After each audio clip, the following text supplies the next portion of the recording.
actually at that discuss very general information, the leadership approaches and definition. Actually, last time you didn't have this particular definition about the leadership. Today I have been included this one. Leadership is a process whereby an individual influences a group of, this should be of individuals to achieve a common goal. What I need to say that leadership is a process. Process means when we are saying that process, there should be two parties, then there should be a transaction between two or more than two parties, then it can be discussed about the process of the something. In that sense, we are not going to be define leadership as some kind of the personal qualities. You actually, as we have discussed in last week, you can be learn, develop leadership qualities through your experiences. That also there. And also individual influences. These individual influences are conducting not only leaders, managers also influencing the other people to achieve a common goal. That is very common to the managers as well as leaders. Then we have discussed about leadership and management. Actually, leaders and managers are always trying to get effectiveness and efficiency to the organization. And therefore, leaders and managers also doing very similar activities within the organization. For example, influence to the other people, working with people, effective goal achievement, and etc. But however, one particular researcher in 1990, his name is Kotler, discussed some differences between leaders and managers. He mentioned that managers are highly produces orders and consistency, and the leaders produce change and move. These are the big differences between managers and leaders. Usually, managers are planning and budgeting, organizing and staffing, controlling and problem solving. Definitely, you may learn these things under the management functions, and also leadership, establishing direction, aligning people, motivating and inspiring the people to achieve the expected or common goals of the organization. These are some of the differences between managers and leaders. Then we have discussed about some kind of the leadership approaches. For example, trait theories of the leadership. Well, some traits already we discussed about some traits like a height or some personality characteristics. Also, we can be considered as a traits of the person. Trait means that's the individual characteristic or intelligence or extraversion or fluency or any other type of traits we can be discussed under trait of the leadership. Then followers are there. Then basically, the major leadership traits are intelligence, self-confidence, determination, integrity, and socialization, and etc. Okay. This particular trait approach start around the 1948. But however, there is some weaknesses, some of the strengths of this type of theories. Actually, in the 20th century, that's when 19 mid of the 19th, discuss about this particular traits theories of the researchers. As I have mentioned before, major leadership traits are intelligence. That means person's intellectual ability. Then self-confidence, the ability to be certain about one's competencies and skills. Determinations, desire to get the job, set the job done, including characteristics to achieve that particular goal. Sociability, seek present through a social relationship, etc. Okay. Then, however, base these all those traits belongs to that particular person. That means you may unable to learn or develop your personality characteristics. Otherwise, if you don't have those characteristics, inherited characteristics to you. But however, later uh, some leadership, uh, personality factors also considered as some kind of the traits to the leaders. For example, already we discussed extraversion, openness, agreeableness, consciousness, and emotional stability or neuroticism. Otherwise, we call neuroticism.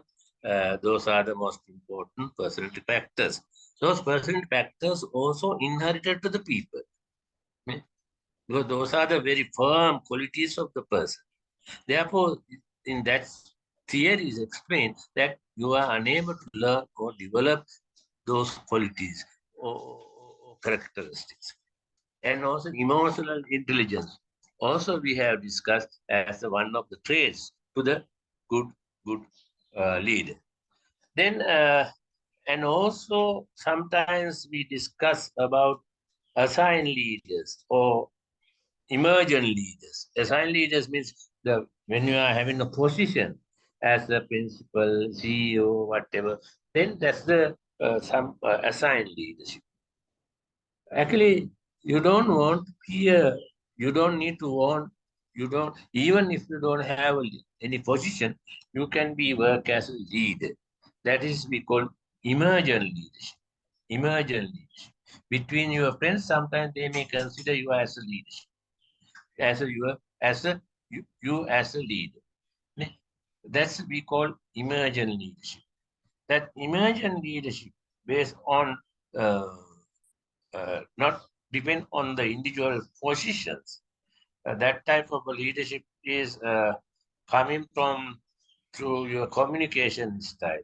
Or sometimes always you are having a positive communication, then the other people are going to be considered you as a leader. Okay. And also you are always you are asking others opinions, and also you are uh, creating or initiating new ideas. You are not much rigid on your decisions and etc. Then that will help to image your leadership. Okay, that means we can be discussed. There are two type of the leadership through the position and emergent leadership. Actually, if you learn about the power of the managers or the leaders, there are two type of the powers: position power and the uh, personal power.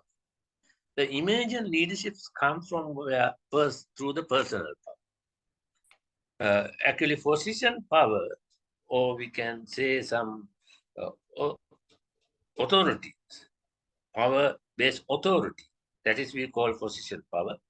There are three types of the powers: legitimate power, reward power, and coercive power. What does mean by legitimate power? You are having a very formal job authority, then you are able to do some administrative activities and some other type of the activities within that particular organization or within that particular uh, position framework. That is we call legitimate power. And reward power, that means you are able to reward to others. There is no any meaning that rewards just only financial or non-financial rewards are able to give to your subordinates. For example, there's a one employee who is doing a very hard work, then you are given some kind of the recommendation that is also rewarding to that particular employee. And coercive power. That is, you are able to punish or penalize the people if they don't do what they want to do. or if they do unnecessary things, you are able to penalize or punish them. These are the most important three powers with the positions: legitimate power, reward power, or coercive power, punishment power. But however, sometimes you may have personal power. We can say referent power and expert power. You are an expert person about that particular job. Then other people or your subordinate or your colleagues perceive that you are the very competent person or you are the competent leaders. It's emergent leadership and also referent power. Your followers going to be identify you as a leader. For example, they are sometimes you are very friendly with your colleagues. You are very friendly with your subordinate. Then they are going to be referred you as a good leader, good person, or whatever. Then these are the more five types of the uh, power base. Uh, Position power, legitimate reward and coercive, personal power as a referent and expert power. I think you may learn these things in somewhere, but however, please understand, then the leaders also having these three types of the five powers, and also assigned people are relating with the those rewarding power or coercive power and legitimate power, and the emerging leaders are having referent power and expert power. Okay. Then we discuss about some trait approach. Let me trait approach about the leadership. In this trait approach means that particular person is having unique quality to be a leader, or we can say that person is having or gifted those qualities to be a leader. Actually, this is not. There is some criticism on these type of the things, but however, there's some natural or inherited characteristics of the people. For example, some researchers uh, found that, or they indicated that 10 characteristics on these traits: drive for responsibility and task completion, vigor and persistent in pursuit of goals, risk-taking and originally in problem solving, drive to exercise initiative in social situation, self-confidence and sense of personal identity, willingness to accept consequences of decision and action, readiness to absorb interpersonal distress, willingness to tolerate frustration and delay, ability to influence other people's behavior, and capacity to structure social interaction systems to the purpose of man. Actually, leadership is a very vast, very complex subject. Therefore, today I am going to focus only very important aspects of the leadership. However, the most of the dozen traits discussed by the researchers and also big five personality factors also you can be considered to measure leadership or to evaluate someone leadership. Actually, I have known personally one of the Australian companies engaging in air transport using this personal traits questionnaire to recruit or hire people to their organization. Okay. Then, however, uh, please understand, in here they are saying that you can't be learn or develop your leadership traits. That's the big weaknesses of this one. Then, uh, then they discuss about emotional intelligence also. Then actually that can be developed or that can be practiced by everyone. How you can be manage your emotional intelligence by considering empathy, and you may able to get the trust from the other people. Okay. Then later, uh, researchers discuss skills approach. Skills approach. Skill approach, as I discussed before, skill approach discussed about the Robert Cast, uh, top management skills, middle management skills, and then discuss about the lower level management skills. Already we have discussed this one. Top managers need the conceptual skills, and the lower level managers need the technical skills. All level of managers need the human or trans, trans relational skills. Other than that, someone develop one skills model by considering individual attributes and competencies. This skill-based model developed by those actually the research group, that's a Mumford groups. They considered competencies, individual attributes, leadership outcomes, career experience, and environmental influences are most important 5 factors of this skill model.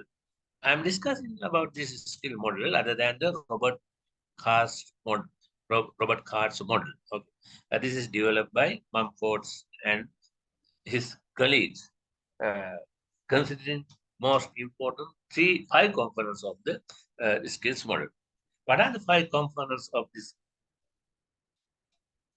skill models? Are competencies, individual attributes, leadership outcomes, career experiences, and environmental influences. In this particular theory, they are saying that you can be learn or develop your skills, leadership abilities through learning and develop. If you are able to develop your competencies, you can be a leader. For example, problem solving skills. For example, if you want to be good problem solving, develop your problem solving skills, you need to, there should be a ill-defined organizational problem. That means still not get any solution to that particular problem. Then you need to define significant problems of the organization.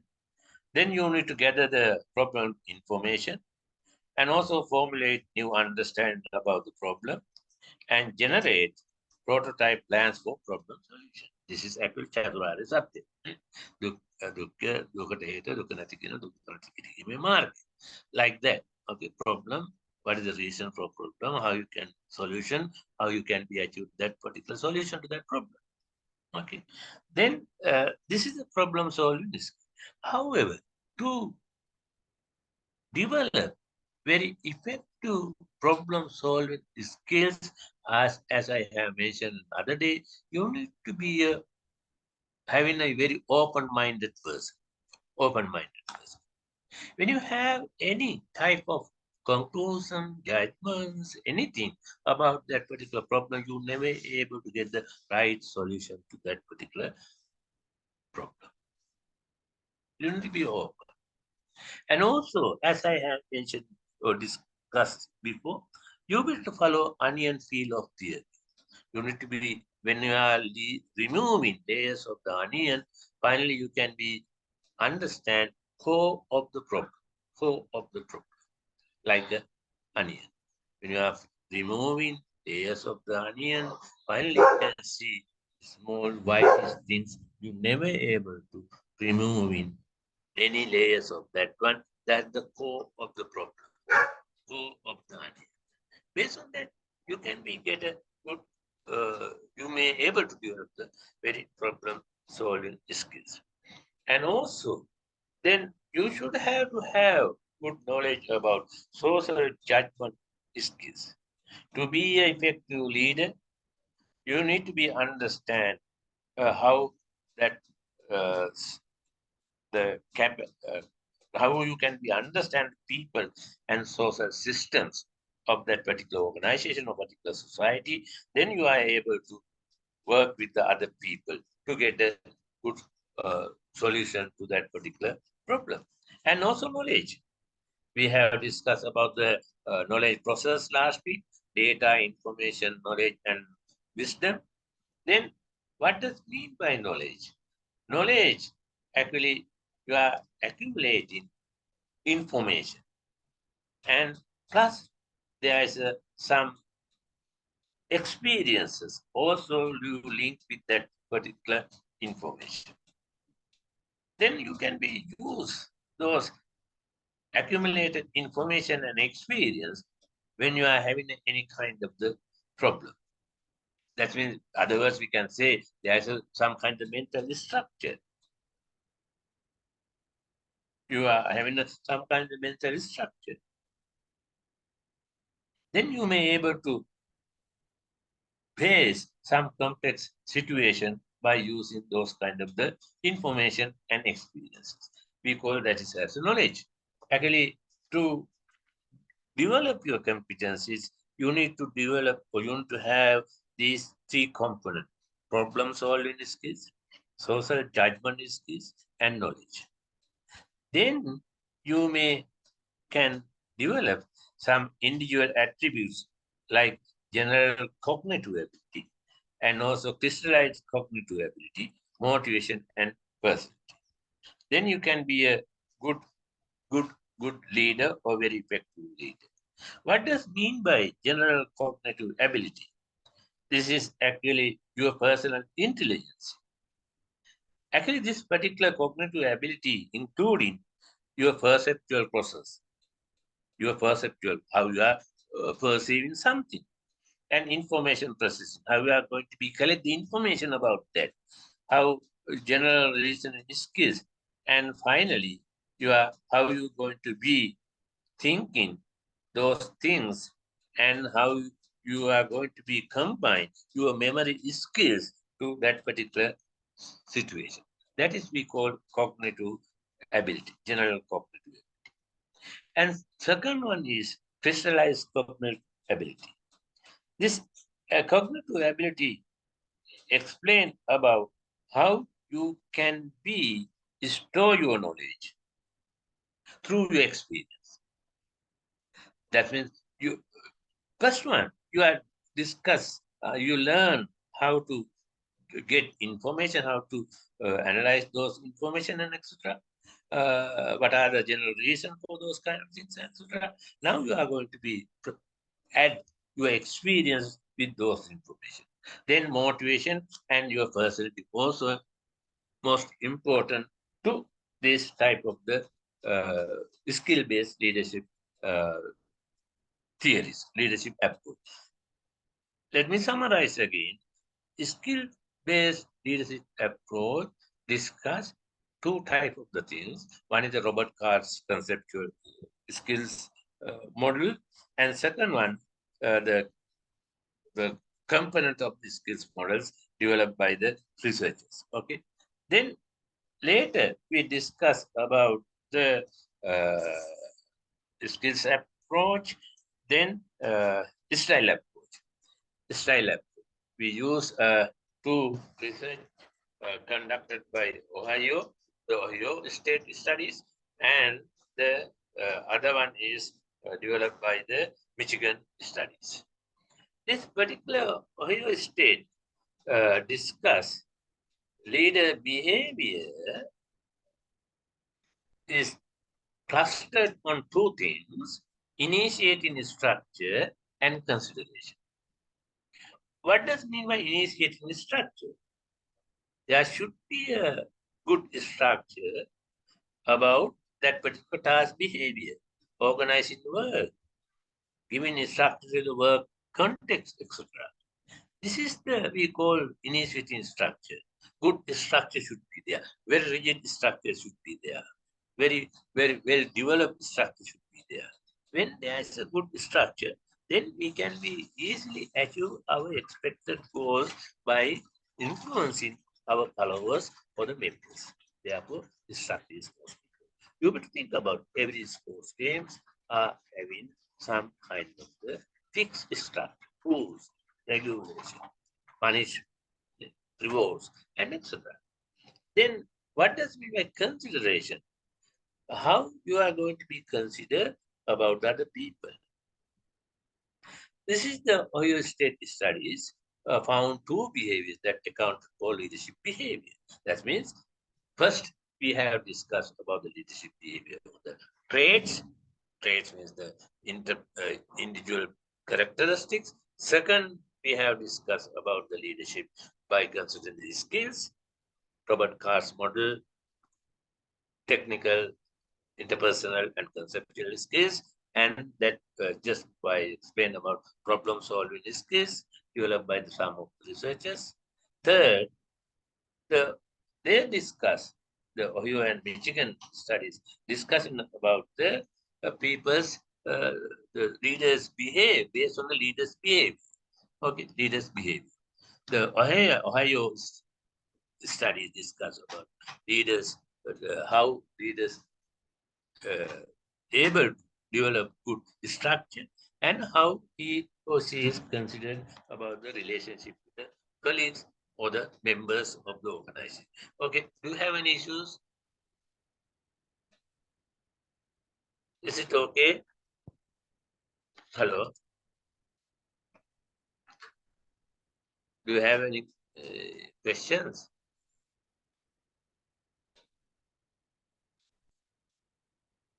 No? No, sir. Okay, thank you. Then the Michigan studies, they also discuss about, sorry,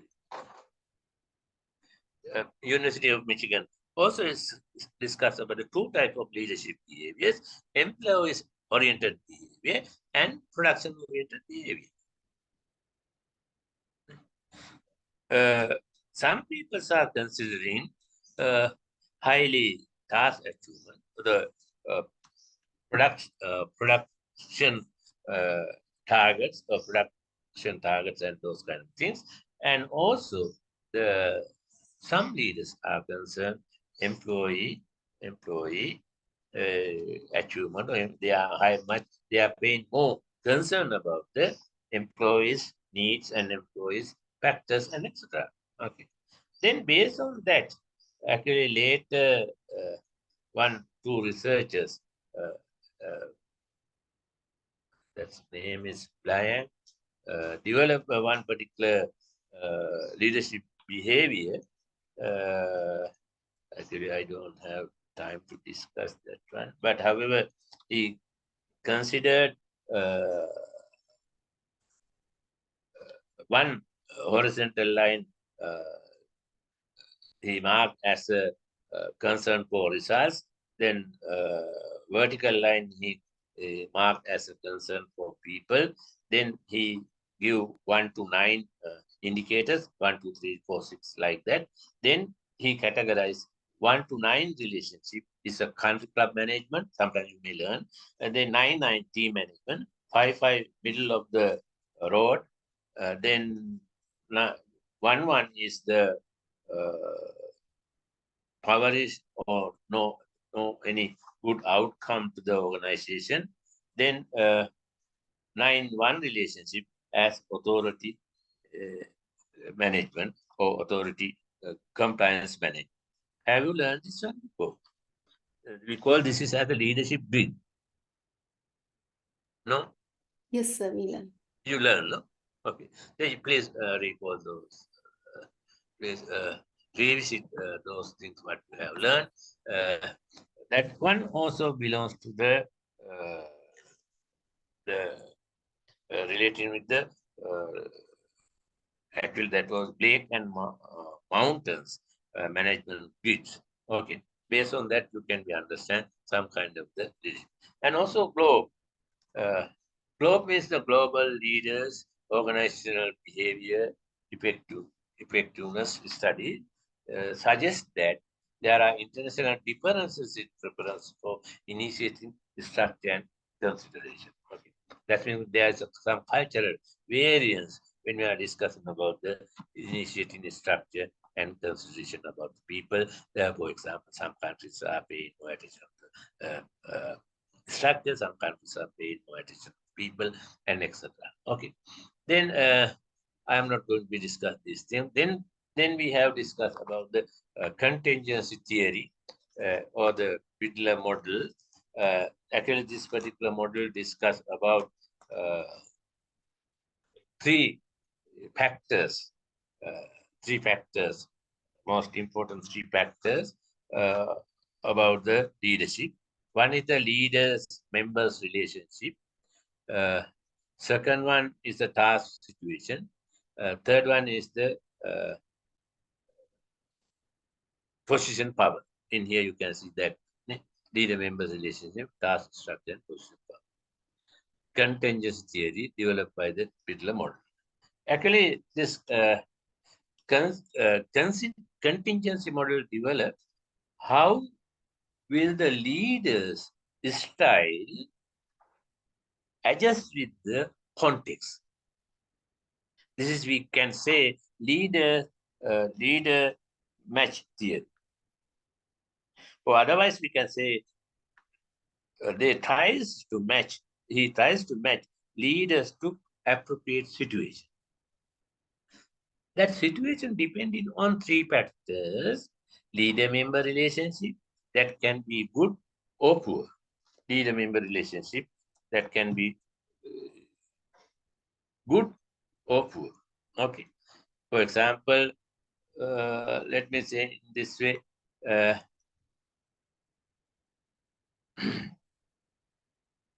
For example, you are having a good confidence about your leader.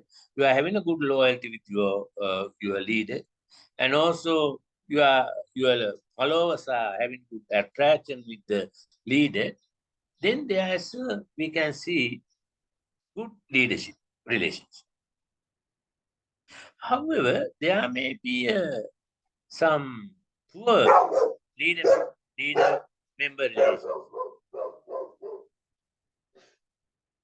For example, there's an unfriendly situation. Then there's always suspicion between the members and leaders. Then there's a poor leadership relationship. Sorry.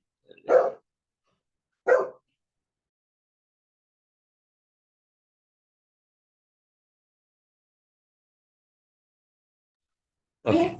Then second one is the task structure. Task structure. For example, that particular task structure is very clear. Everything you explain to your subordinate. That particular task is very completely structured. A to Z. There's no any vague and unclear things. That's a high structure. But low structure means there's some uncertainties, there's some issues about that structure, those kind of things. Or that subordinates need some additional information to get the clearance of the structure. They don't know how to achieve that particular goal and etc. Then there's a very low structure. Then position power. Just before I mentioned that your leaders having three kind of the position power. If that particular powers of the position is highly used, or for example, reward power or punish your subordinates, that means what? You are having a very strong power. But if you don't have that kind of power, that means there's a very weak power situation.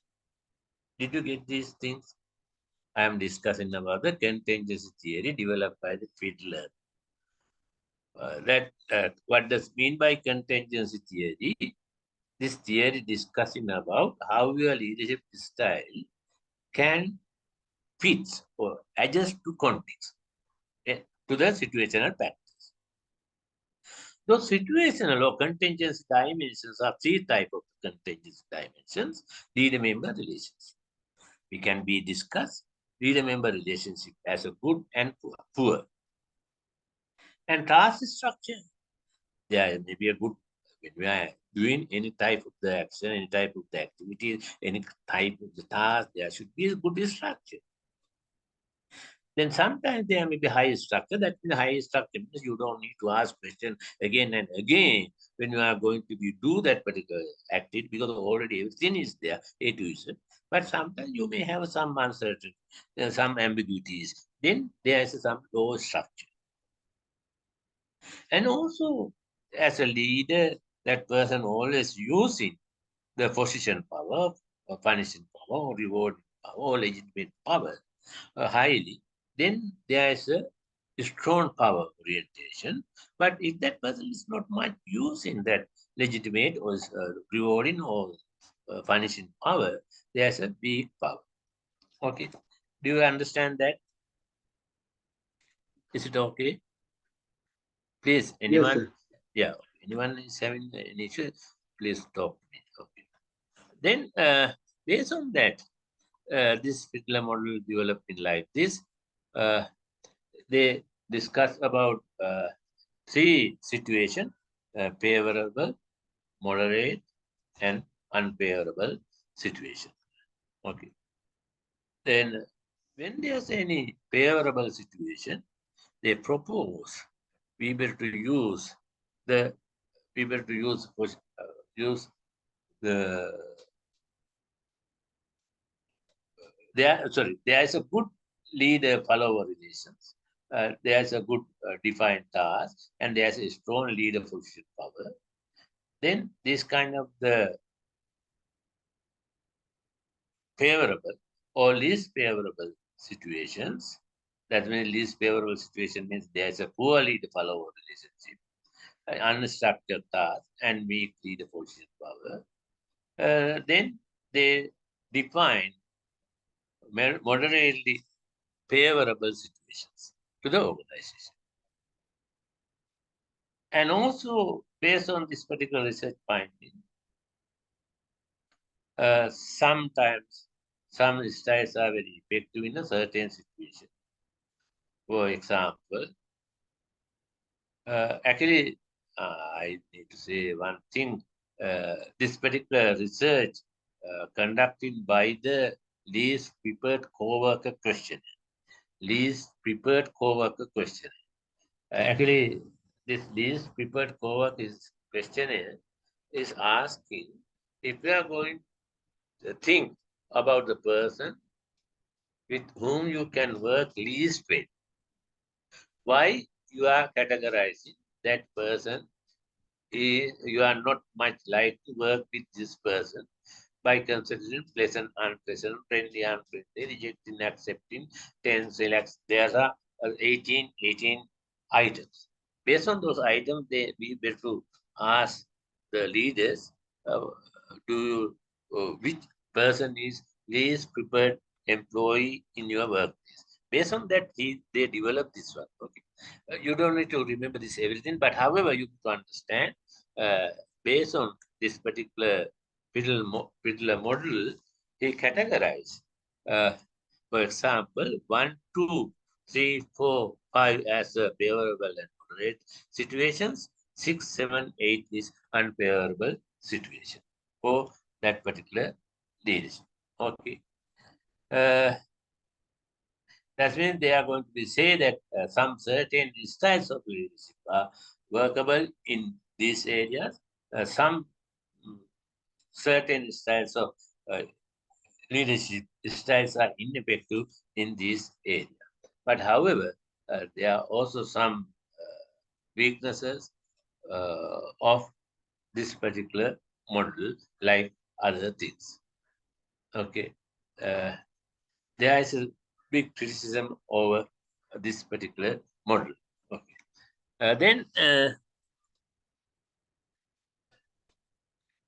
then we discuss. Actually, they discuss about the situational leadership theories. Situational leadership theory. This is actually the situational leadership is considering contingency theories focused on that on the followers. Uh, this is a widely accepted approach in the leadership. This is developed by Hersey and Blanchard. Uh, this situational leadership focuses on leadership in situations. Leadership in situations. That means what different situation need different leadership. Different situation need different leadership. That is we call situational leadership. Sometimes this particular situational leadership needs direction or sometimes support behavior from the leader. Then you have to apply this particular directive behavior or supportive behavior by considering that particular given situation. Then you can be develop your employees' commitment and competencies. For example, when you are having children, actually you can't be say their leadership or their education abilities or everything is depending on traits. Actually, you can be develop his or her learning abilities by given continuous guidance.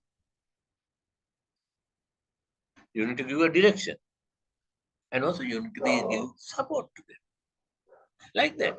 Situational leadership theory is also said, well, when your kids are around 10, 12 years old, then you need to give this direction and support to them.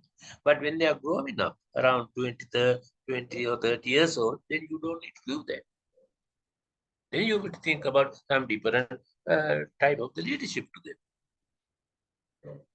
Like that. Therefore, the situational approach also based on this kind of things, considering the situation, you better to develop your leadership behavior. Right? Considering the situations, considering the evaluating the situation. Okay. For example, later I will show that particular picture. Uh, that one is not there. Oh, let me take that picture from somewhere. Give me one. I thought it was there.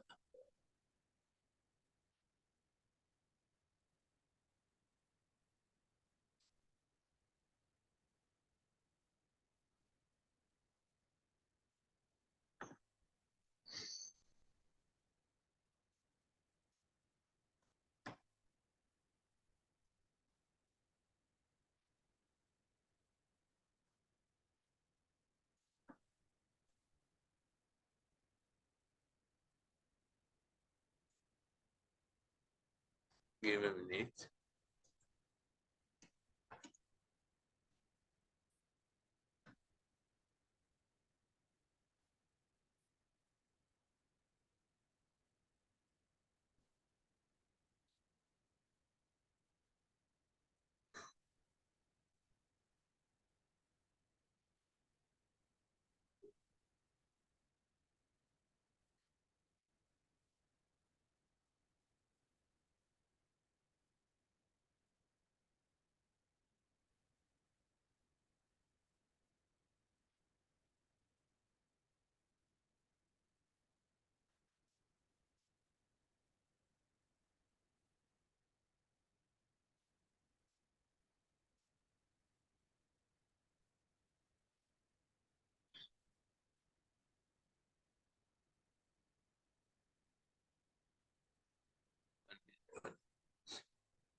Sorry.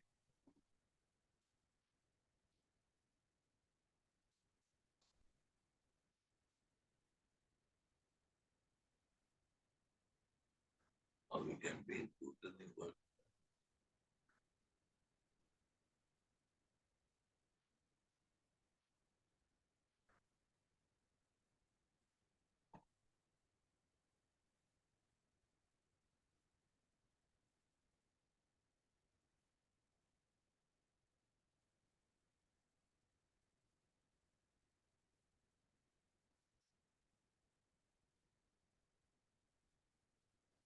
It's not working. Ayo, ayo, ayo.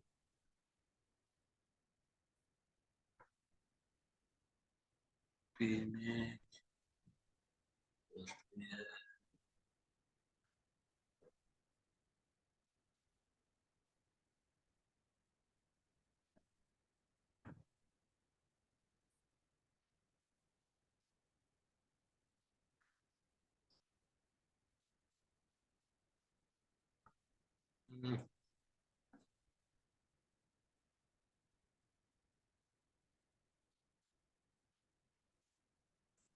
Sorry, let me share the PowerPoint presentation.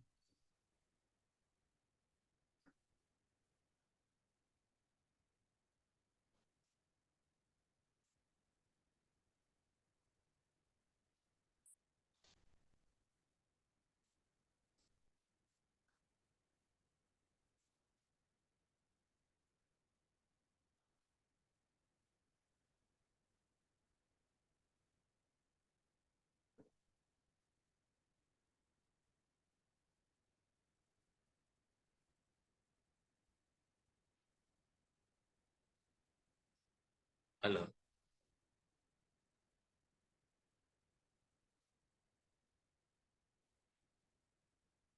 Something wrong. Okay. Actually, let me put somewhere this one.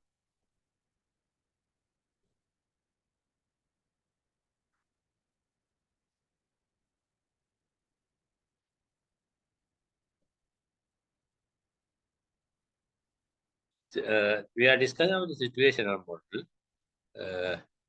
Actually, it's very difficult to get that picture here. I already copied.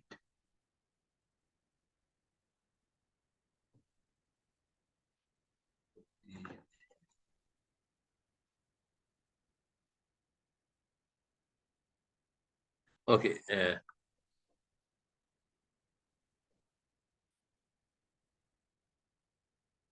Can you see this one? Yes, Hello. sir. Okay. This is the leadership styles, what we have discussed on situational leadership. In here, you can see this particular situational leadership discussed by, developed by the Blanchard in 1985. There's a most important two parts: leadership styles and development level of subordinates. Development level of subordinates. Okay. This is the development level of subordinates. Developing. Okay. You can see in the first D1, self-reliant achiever, low competencies, and high competencies. The second stage you can see capable but causes contribute. Low middling competencies, low commitments. D3, you can see disciplined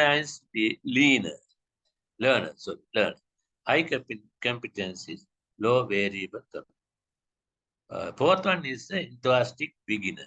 High competencies, high commitment. Okay.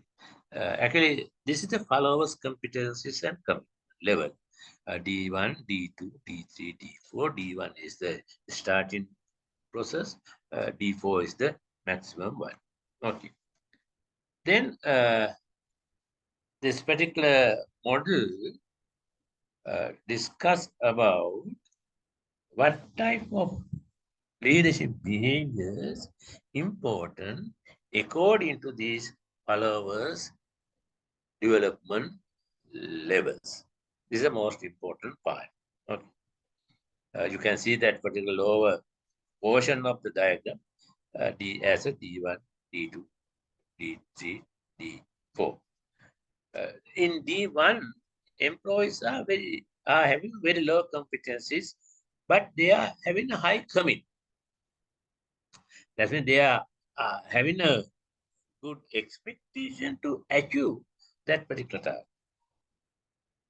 They are new to task. They don't know how to exactly do it, but they are very excited about that particular challenge. Then D2, employees are having some competence, but low commit. Just they have to learn about the job, and also they are having a very some of the initial motivation about the job. Then D3 represent about how employees have moderate and high competencies, but they are having lack commit. But the both D4, you can see both high competencies and high commitment of them. Then in the first leadership style is direct. That means if there's any D1 employee, you better to use directive leadership style. That means you need to give a high direction to those.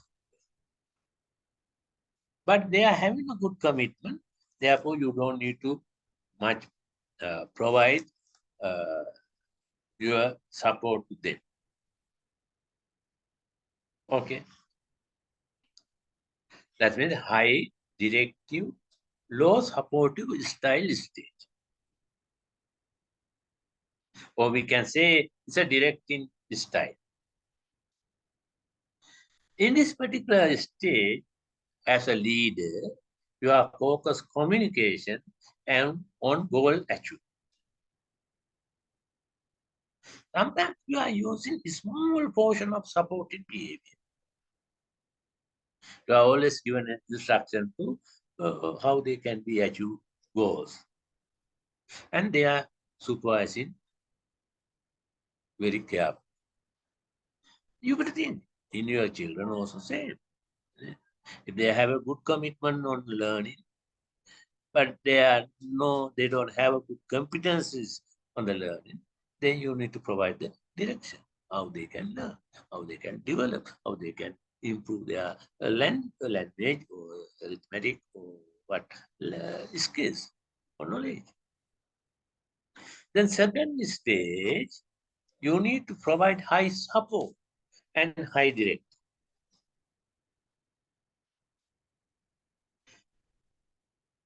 In here, leader need to be focused communication on achieving the goals, and you need to be address your subordinates, socio-emotional needs too. And also you need to be involved yourself with the subordinates by giving and some that particular knowledge or task knowledge or abilities to, or skills to that particular employee. That means you need to be work as a mentor. Okay. Or we can say this is a coaching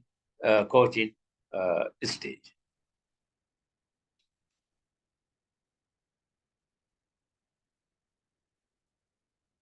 Okay. Actually, this is the extension of S1 stage. Then the third one, in the third leadership style, is supporting approach. In here, you need to take high support, but low directive style. High support.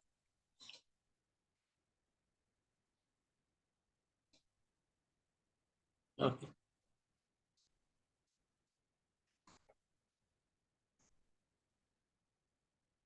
Actually, in here, you are not going to be focused on goals, but you are support your subordinate behavior to get or bring out his skills that need to be completed.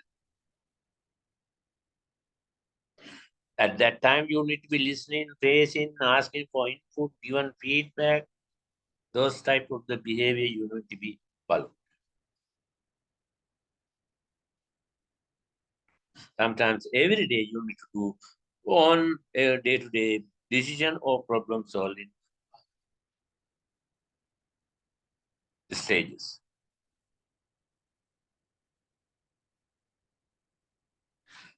Then finally, the fourth stage or S4 stage is we call low supportive, low directive style. Or otherwise we can say delegating style. That's when you are going to be delegate all those things to your employee or the support.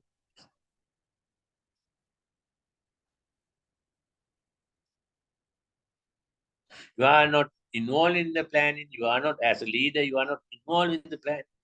You are not involved in the control of details and goal clarification, nothing.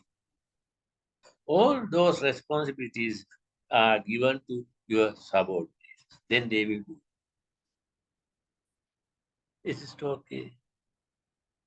Did you understand this one? This is we call situational approach. You want to pay your attention on this one. Okay, situational leadership styles. This is developed by Hersey and Blanchard. This developed situational leadership focus on broader leadership in situations. Different situation in need different leaderships. In here you can see four types of leadership styles: directing, coaching, supporting, and delegating, by considering what your followers' competencies and commitment. When your followers are having less competencies, but they are having a high commitment, then you will direct those people to achieve that particular goal. Then when the person your subordinates or followers are having uh, less competencies and low commitment, then you need to provide high support and high directive to them. That is coach. You need to work as a coach or mentor. But in the third stage, you can see your members are having high competencies, but they are having less or low commitment to work. Then you need to support them. Delegating means what you are not going to be give support, or you are not going to be give any direction to them. Allow them to do those everything by the followers. We call this is as a delegating stage. Is it okay? Do you have any issues about this one?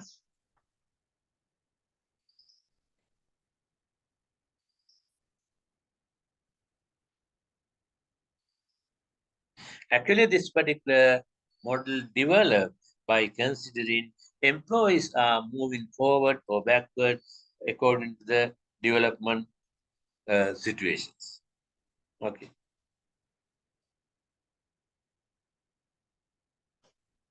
Therefore, as a leader, you need to be first develop the situation. You need to understand the nature of the situation. Based on that, you can be develop your leadership styles. Actually, this particular leadership style also having good point and bad point. Then I am not going to be discuss those kind of things. But however, please understand what does mean by situational leadership. Do you have any issues? Anyone? Okay, please ask. Darshana Abhikon, is it okay? Yeah, please. So one question, yeah. So Yeah. the situational leadership also a kind of a contingency leadership Yeah. It's the kind model, of the right? continuous leadership. But this is also discussing of the how leader match into the situations. Therefore, we call this is as a situational theory, situational approach. So situational theories and the contingency theories both refer to one aspect, sir, right? Yeah, actually, contingency theory is, for example, that one also discussing about the situation, okay, contagious theories. But however, contagious theories discussing leadership styles based on the task motivated or relationship motivated, Okay, sir. considering that particular situational variables. Mhm. For example, just before I explained that contingency model discussing about the leader-member relationship, task structure, position power. Based on that, we are discussing about are we going to be apply what we call the task motivated or relationship motivated styles. That's all. That is related with some behavioral aspects too. Did you get that one? Yes, sir. Yes. For example, if there's any, let me go back to that one.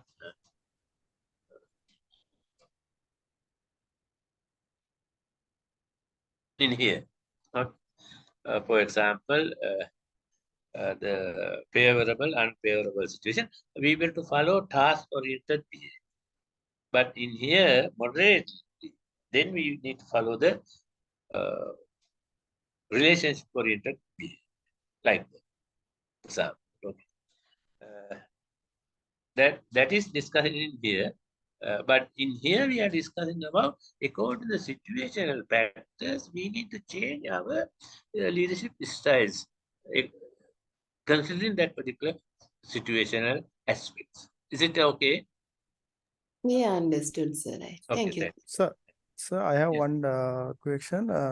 In situational theory, Yeah. are we going to consider only these competencies and commitment only to these aspects? Or because since in this chart, the followers is basically we are going to consider the commitment and competencies. According Yeah. to that, this is there. Yeah. And only that two aspects we are going to consider in the situation. Is it? Yeah, actually, this particular approach developed by considering these two factors. Factors. Okay?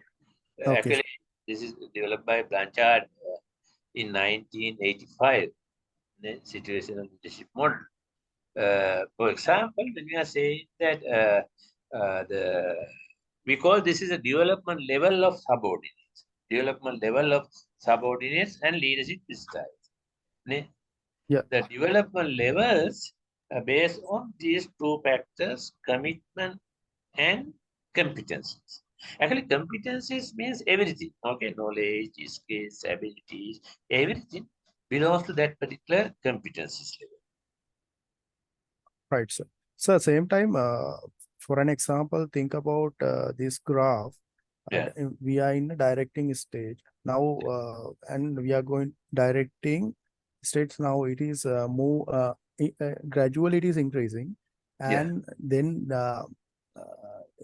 as for this, thereafter we need to give the coaching, isn't it? Yeah. Then, for example, in here, what we are discussing, actually, you would remember like the our business cycle or business life cycle, like that. Like that. Yeah. For So example, group team development also like that. For example, let me explain competencies. You will include the knowledge, skills, abilities, everything. Okay. The high commitment means that's an emotional component. Commitment means emotional aspect. yes. That means you are highly like to engage with that particular work. In the beginning, definitely we are having that kind of the commitment. Even you also say, if you are going to be started your work, you may have a good commitment on the job, but sometimes you don't have enough competences to finish those job-related tasks, duties, and responsibilities. Then definitely someone needs to be work as a directing you, give some direction to you. Yes. Then second stage, now you are capable. You learn something, but it's still not enough to conduct your job. Yes. But now actually when you are having some trouble or disturbance or burdens with your job task, duties, and responsibilities, that will reduce your emotional commitment too. Doesn't it? Because Yes. you are trying to do that again and again. Sometimes you are unable to get the expected outcome. Then you are thinking, oh, this is very difficult task to me, or like that. Then leader need to provide high support and high direction to your support. Did you get that one? Yes. Then we are moving to third stage. Now gradually you learn good competencies about the work, but still you are not having a very stable commitment about the work. Therefore, we need to be provide high support. Support is related to commitment. Otherwise, Mm. in here we can see in the first stage we need to give less support because that person is having a high commitment. For example, let me say that you may have a son or daughter around the grade 5 or grade 6, and he or she is having good commitment to do emotionally bonded with the learning process, mathematics or whatever language. Okay. Then you don't need to provide support, but you need to provide some good direction how DUC can be achieved, get good outcome on mathematics or language. If you are forcing continuously to do that, sometimes the work or your child going to be think or your child may be emotionally reducing commitment by considering this is difficult or this is I am unable to do this and etc. Then we need to be provide that support again with the good direction. Then final third part is now he or she is having a good knowledge about the work, but still he or she has some commitment issues. Therefore, we need to be support to him. Finally, we don't need to worry about that because now he's a good competencies, good commitment. Therefore, we better to delegate everything to him. Or like this. Sir, Did you? Yeah. yeah, I understood that one, sir. If we are going to relate the output of that particular individuals or the followers, what Yeah. would be the output graph? Is it Yeah. gradually increasing or step by step it is increasing, or is it a dumbbell one? No, what No, would be, sir? actually in here, based on this particular, actually they didn't discuss about the performance level, but in here we can say very clearly, first stage we can be expected a little high performance. In the second stage it goes down, third stage increase, and fourth stage getting maximum performance. Why I'm saying that? Because in the first stage, our employees are having a high commitment. In the second stage, both are less, going down. And third stage, we can see the maximum increase in their commitment and other competencies, getting more outcome than the first stage. The final stage, definitely he or she is having good competencies and commitment. Therefore, they are able to get the maximum performance. Right, sir. Thank you, sir. Okay.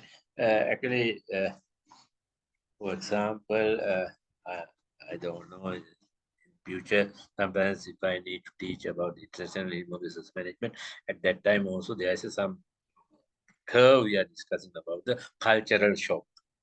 Cultural shock. Because when the person is going abroad, they are happy, they emotionally they are happy, and they are having a high commitment, then they can be get little bit good performance, but when they are trying to adapt to that particular situation, it will give some more emotional power, emotional stress or anxieties, then it will reduce the performance. Then gradually they are going to be understand the situation, then they get more increase in their performance. Finally, they may able to get the good outcome.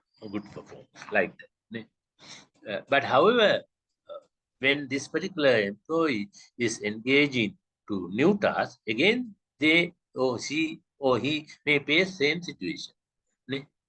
Now, this is the one particular work. If we have been assigned that person to work in another type of the task, again, he or she may need this kind of the leadership support and direction. That can be based on the what type of jobs, what type of tasks they are going to do. Is it okay? Yes, sir. Yes, sir. Thank you very much, sir. Okay. Then next, there's another type of theory we call path goal theory. Actually, in here, we are discussing about how leaders can motivate their subordinates to accomplish desired goals. This is based on the some motivational theory. Actually, I think you may feel some boring about this kind of thing because we are discussing about the more theoretical aspects of the leadership path goal theory. Actually, this theory emphasizes the relationship between the leader's style and the characters of the subordinate and the work setting. This, in that sense, this is also like a contingency, theoretical, sorry, situational, like some kind of the contingency theory. So, related with some situational theory. But however, in here we are highly paying attention on path goal theory. For example, if we are expected to achieve any type of the goals from our subordinate, there should be a good path, good process. Subordinates is the one end, goal is the other end. There may be some obstacles when they are trying to achieve that particular goal.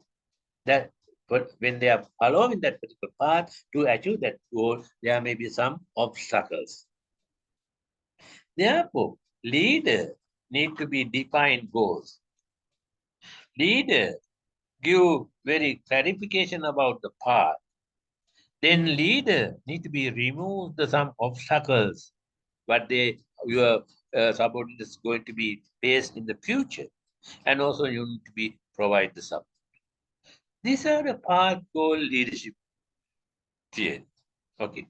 Sir, in here, the leader, can he segregate down to the one, for an example, first stage, this is your goal, second stage, this is one, and third stage is, and ultimate goal will be this.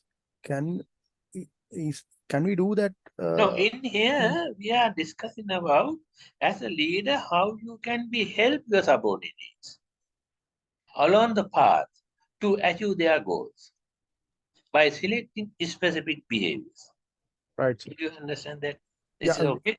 Yes, that's mean we are not going to divide that goal into No, the parts and sir. Right. But No we are going to involvement. be give some good explanation about them. Right, sir. First, we are going to be defined goals. This is the goals you need to be do this way. Then this is the path. Then there may be you able to use this kind of things and etc. Then we are going to be this kind of the information to them. Then, however, the particular subordinates are unable to removing those obstacles. Then we need to be help to them to remove or minimize or eliminate those goals. Sorry, obstacles. Roadblocks to that particular attaining the goal. Then we need to be give more satisfaction. Then we may be able to give more satisfaction to our employee by given that particular support and those kind of things. Is it okay? Do you have anything about that? Yes, One? yes, sir. In here, again, we can see leader behavior as we have discussed before: directive, supportive, participative, and achievement oriented. Directive leadership. That means, as we have discussed before, directive leadership means very similar to initiating structure. You better recall what we have learned about Ohio State studies, initiating structure. We need to be develop a structure. We need to be, otherwise we can say in the situational leadership, first stage telling about what they need to do. Actually, these theories are, everyone is related with the previous one, okay? You have to understand that. For example, when we are discussing of the capitalism, socialism, whatever, communism, these things are related to Aristotle, the Plato, everyone, okay? Then Karl Marx learned something from that, then they had something, then Lenin practically applied that, and the Che Guevara also trying to do that, or whatever, like that. This leadership theory is also very same. Therefore, you can see this particular directive leadership is relating with the concept described by your studies, as well as first stage, telling stage of the situational leadership. In here, you are given instruction about the task, and also you are going to inform them what we are expecting from them, how they can be done, what is the time framework to achieve that. That is we call directive leadership. Then supportive leadership. How we can be satisfied our subordinates. This is also discussing about by Ohio State studies. What does it mean by supportive leadership? It is you need to be friendly with those people. You will to consider your subordinates as a subordinates' well-being and subordinates' human needs. Then participative leadership.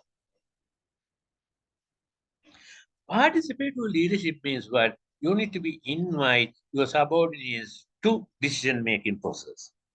Or we can say you need to allow them to give their voice on that particular decision-making process. That is we call participative leadership. You will to get their opinions, you will to get their suggestions, you will to get their ideas, how that particular work or how that particular group action, how that particular organization need to be proceed in future. Okay. And also, you need to be pay attention on achievement oriented leadership. Finally, we are expecting to get a good outcome, good achievement, good performance. We are doing this everything to get that one. Otherwise, no meaning. We are providing support, we are participating, we are giving direction, but we are not much concerned about the achievement. Why we need to do that? Then you will to provide some kind of the challenges to your subordinate to engage with the work to get the good outcome. And also in here, we need to consider about subordinates characteristics also, like the path goal theory.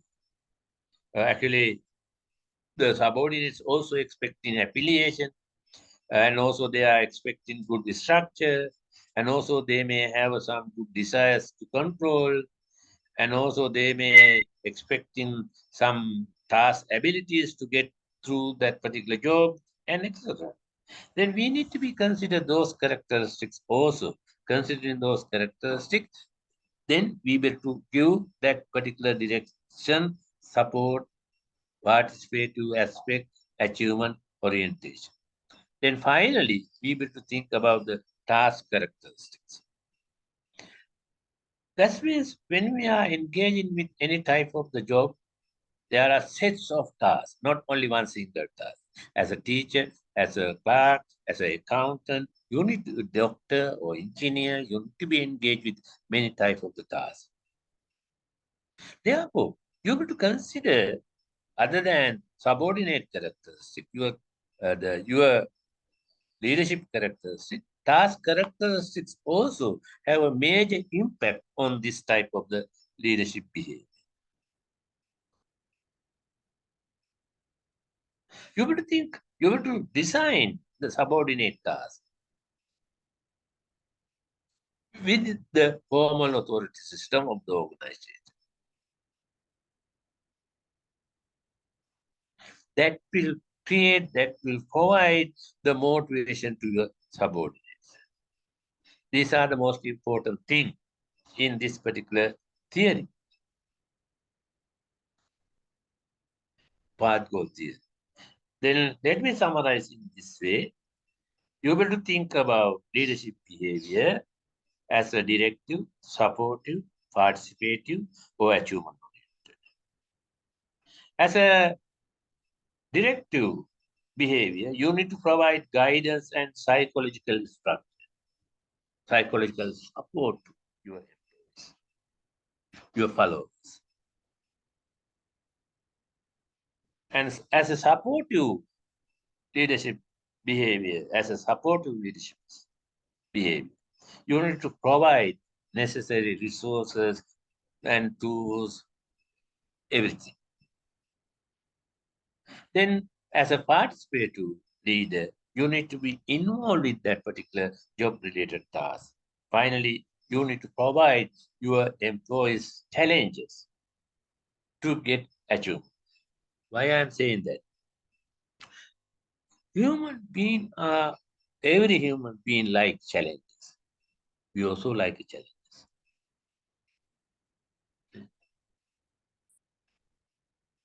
From the challenges, we are motivated. All human beings are motivated through the challenges. If you don't have challenges, you don't have a motive. For example, let me say in this very simply, you want to get A grade, pass to or B, that's a challenge. Then you are having a good motivation to do. There should be you should have to have a good motivation to get that. If everyone can easily get A grade pass, then no one is going to be motivated. Isn't it? Usually I say that you could think about that bus is running, let me say that around 20 kilometers per hour. So you ran and got into the bus. Then you are happy.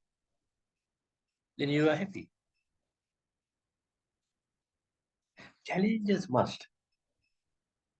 When we are designing any job, definitely we need to be include that particular challenges component to that particular job or that particular job related task. If everything can be easily conducted by any worker, then there is no challenge.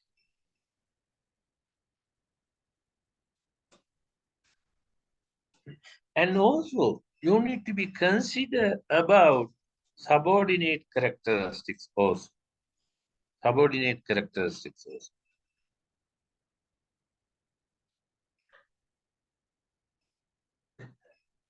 Because subordinates concern about the affiliation to work.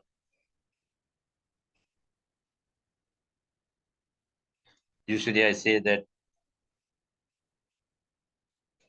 human happiness is dependent, according to psychology, human happiness is dependent on 3 A's: affiliation, achievement, and acceptance. Affiliation, achievement, and acceptance. In here, we need to pay our attention on needs for affiliation.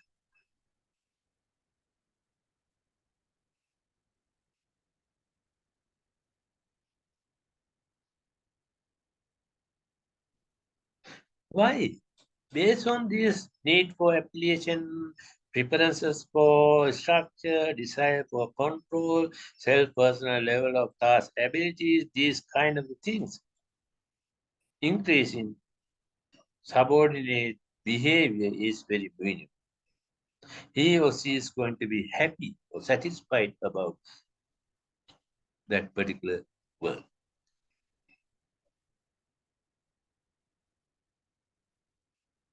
For example, let me say that just before we discussed path goal theory,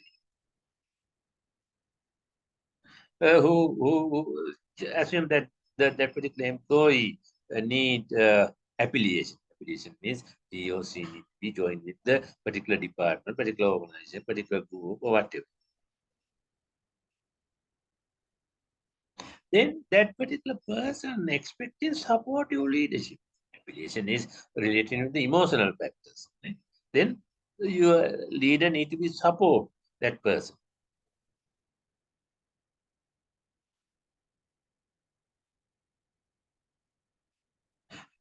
Otherwise, if your followers or workers have to work within an uncertain situation, unknown situation,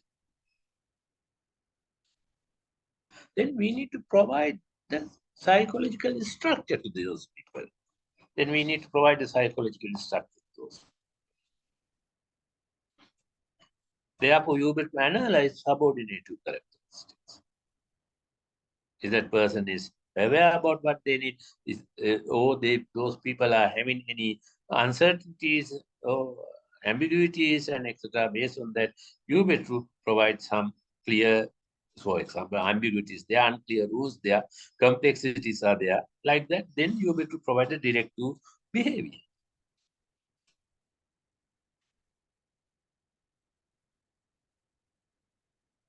Or there's a repeatedly, they need to do some action again and again. There's no unchallenges. Then you need to provide support to your subordinate. And also, if there's some ambiguous things, unclear things, unstructured things, you as a leader, you need to be participate to those action or tasks with your subordinate, like that. Okay. This is we call path goal theory. Do you understand this one? Path goal theory. Let me summarize this way. In here, this path goal theory actually discuss about how you can be motivate your subordinates to accomplish your expected goal.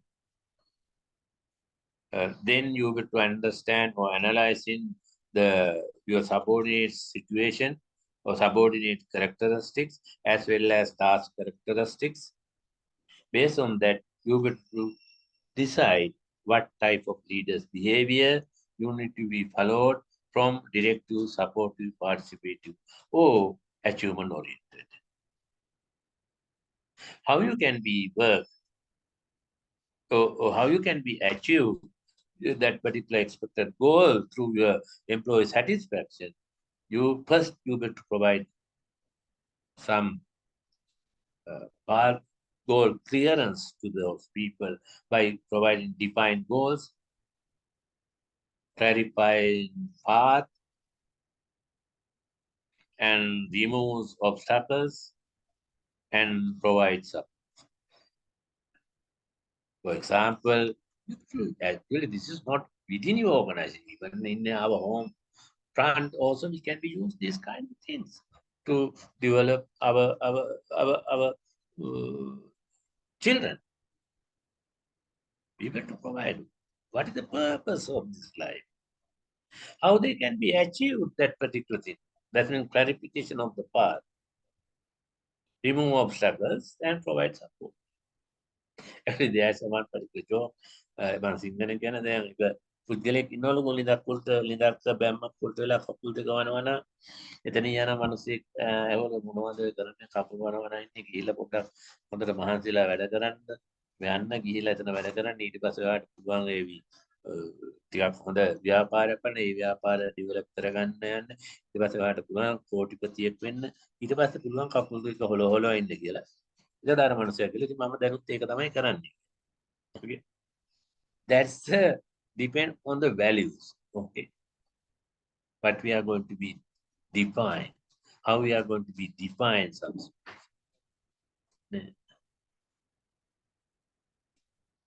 That person can be still living in very relaxed way without money, without any development, mental or spiritual development, or physical or mental development, whatever. But however, we are discussing about these things, these theories within the organization. we are trying to achieve something within the organization by using the people. You are the leader, there is a followers. Then we need to be motivate our employees to achieve that particular goal. That is, then we need to provide the good, need to be explained about which path they need to be follow to achieve that particular goal. That is we call path goal theory. Based on that, you need to be, your behavior can be varied. Sometimes you need to be provide direction, sometimes you need to be support to them, sometimes you need to participate to work with them, sometimes you need to work with those people to achieve that particular goal. Like that. Is it okay? Because you need to be do those things, because those goals or task characteristics, some kind of task characteristics are there. That particular, there's maybe some ambiguous goals, unclear rules, complex work situation, repetitive work, unchallenging work, like that. Therefore, we should have to be provide these things to our workers, our followers, our children, our students, and etc. Is it okay? Do you understand that? Do you have any issues about the path goal theory? No? No, sir, no, sir. Okay, okay. Then let me go to next.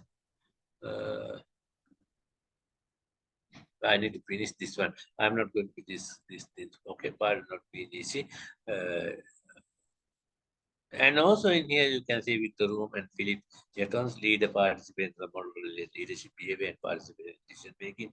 Actually, this is most important when you are able to participate, participate to management, develop participative management. Your employees are thinking this organization is very fair, or this manager is following very justice rules. Therefore, they would like to retain in your organization continuously. Actually, let me say this is the most important component of the commitment. When we are discussing the commitment, there are three types of the commitment: emotional commitment, that means emotional based commitment, continuous commitment, and normative commitment. Therefore, first one is most important. If we are able to develop some emotional situation, providing good emotional background to your employees, definitely they would like to retain in your organization. For to one step, there are many ways get the employers that particular assertive commitment from your employees. But one way is participative management.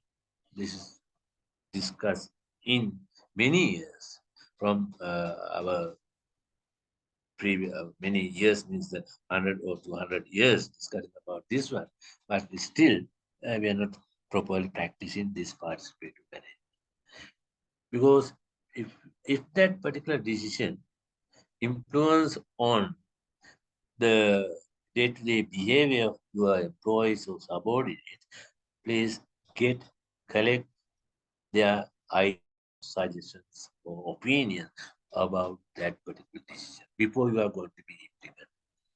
Then you can be understand the consequences of that particular decision making.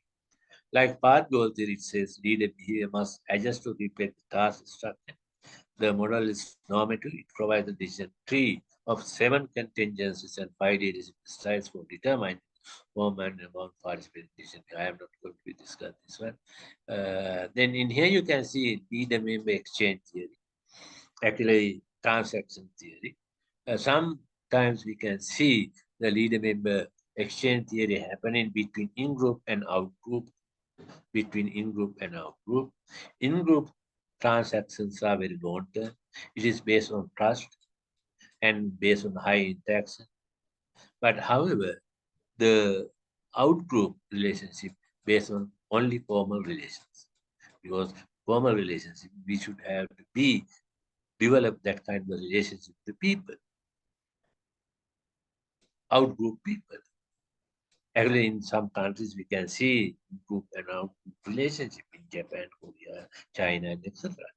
They also have an in-group, out-group.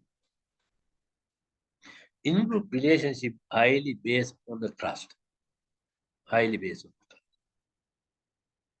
Okay. Then let me discuss about the charismatic leadership. Actually, there are different type of the leadership: transformational, transactional, democratic, and etc. Let me go past about the charismatic leadership. Some people are discussing this particular charismatic leadership with the transformational leadership. Okay, transformational leadership. What does mean by charismatic leadership? Have you heard before this one? Charismatic leadership. Anyone can say what does mean by charismatic leadership?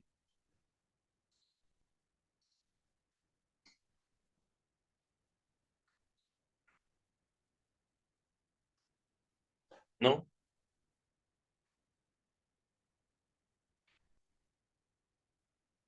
What does mean by charismatic leadership? Have you heard before? Anyone have any idea about this one? Okay, let me go fast. There are mostly transformational, transactional, and charismatic leadership. What does mean by transformational leadership? Actually, this is started around 1973.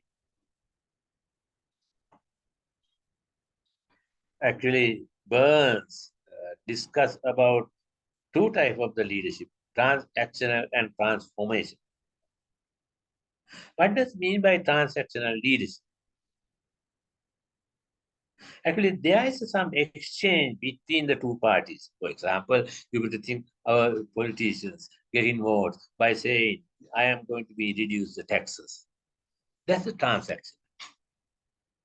For example, the next time if we are going to be conducted any president election, some candidates who's coming to become a president, it can say, I will reduce taxes. This is a transactional leadership. Similarly, your managers also provided this kind of the promotion to employees. Given promotion, given salary increment. Actually, teachers or lecturers also the transaction. When we are given some students a grade, but they have completed as a assignment. Then what does mean by transformational leadership?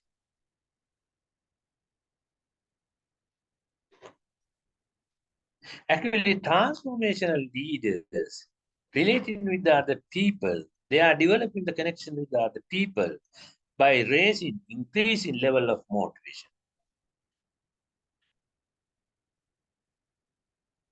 And there's some relationship moral between the followers and leaders. This type of the leaders are paying needs and motives of the followers. Or they are trying to help to achieve the followers' potential. For example, we would think about Mahatma Gandhi. We can be say as a transformational leader.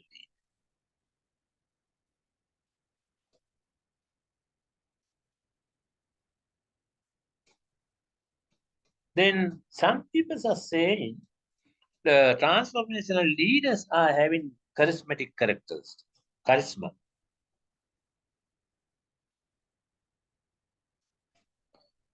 This particular charismatic leadership developed by the House in 1976 by publishing one article. What does mean by charisma? Actually, this is given some idea about like a gift that certain individuals having that kind of the extraordinary things. Max Weber provided good definition about this one around 1947.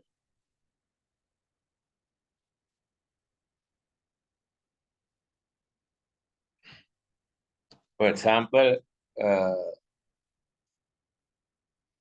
that particular researcher discuss about what are the personality characteristics of that charismatic leadership. Dominant, desire to influence, self-confidence, strong moral values.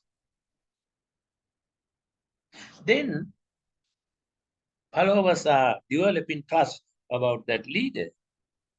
Then followers are thinking this leader is very similar to them. They accept us everything without questioning. They are developing the relationship with that particular leader. They are obedience to that particular leader. Emotionally, they engage with that particular leader. These kind of things we call as a charismatic leadership.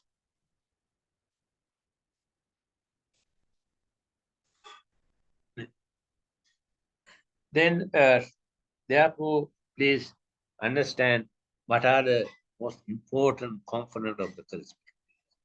Charismatic leaders always trying to motivate their followers, and also followers would like to follow, imitate that particular leader's behavior, considering as a role model.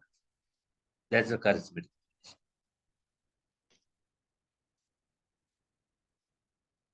In that sense, you will understand charismatic leaders become role models to the followers. Always they are trying to follow the leader. And also this particular charismatic leader articulate or develop some ideological goals to them and create some, communicate high expectation to the followers. Always they are trying to arouse task relevant motivation of the people. In here, you can see in this particular text, also discussing what are the key characteristics of charismatic leader: vision and articulation, personal risk, sensitive to follower needs, unconventional behavior.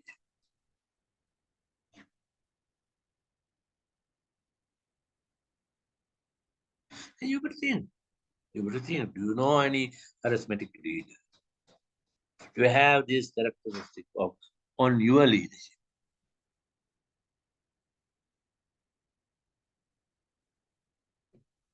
Then you can be categorized, you as a charismatic leader.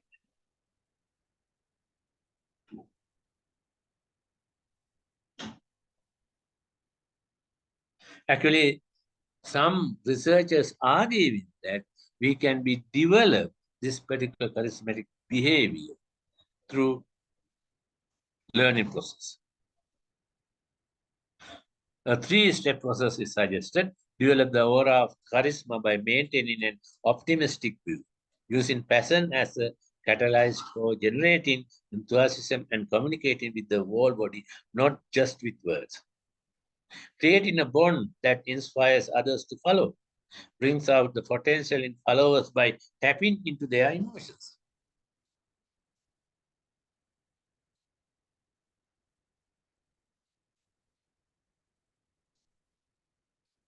However, sometimes we can see very negative effects of the charismatic leadership. Those things can be influenced on our whole organization.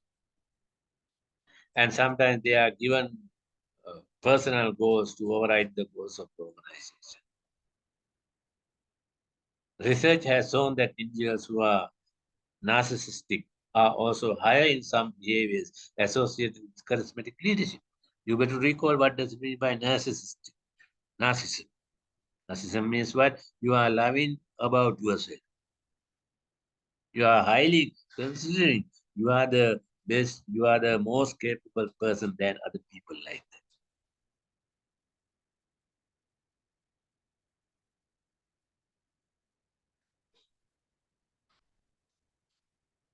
You may be able to see from your mirror more hero than you.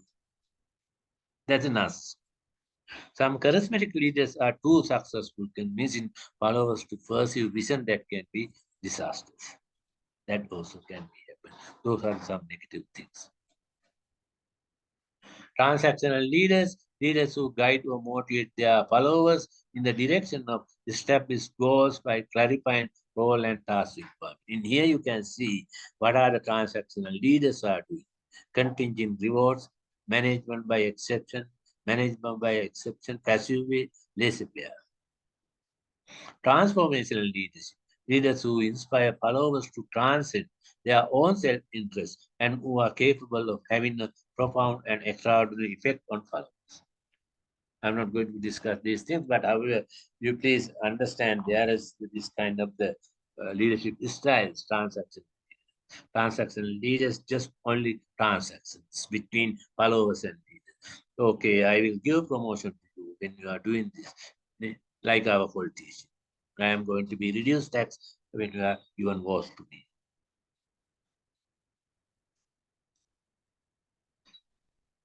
But transformational leaders are inspired to motivate their followers to get good outcome. In that sense, we can be discuss full range of leadership model in here. Okay. In here, what is the time now?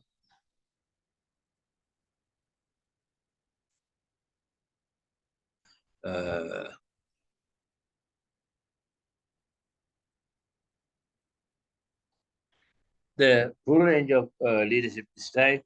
This one is explaining about transformational leaders, characteristic, idealized influence, inspirational motivation, intellectual stimulation, individual consideration. In here you can see transactional model, contingent reward, management by exception, laissez-faire, based on passive and active behavior, effective and ineffective behavior. Briefly, let me discuss about these factors. In here, you can see beyond passive and active line, you can see transformational leadership. Majority of the transformational leadership are very active, less passive.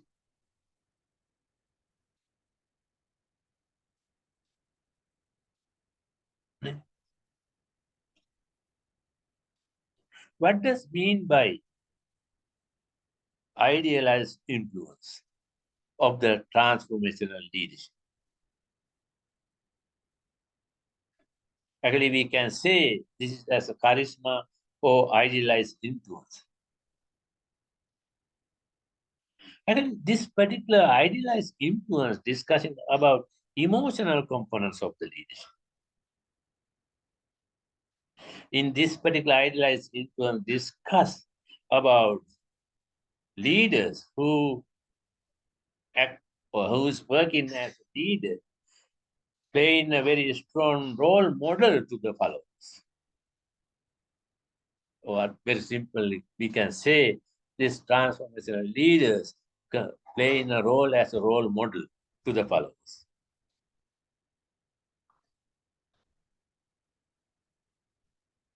This idealized influence can be measured by evaluating attributable component of the followers.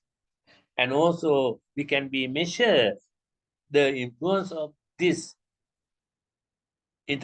idealized influence by measuring, evaluating behavioral component of the followers.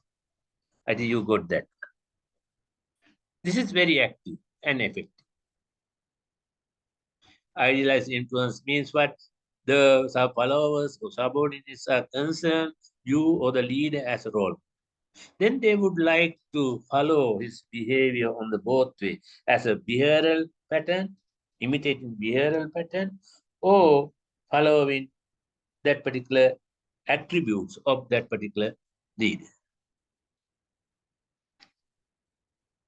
Then transformational leadership, second characteristic is inspirational motivation.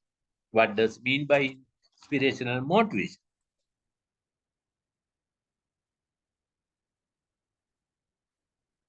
In this particular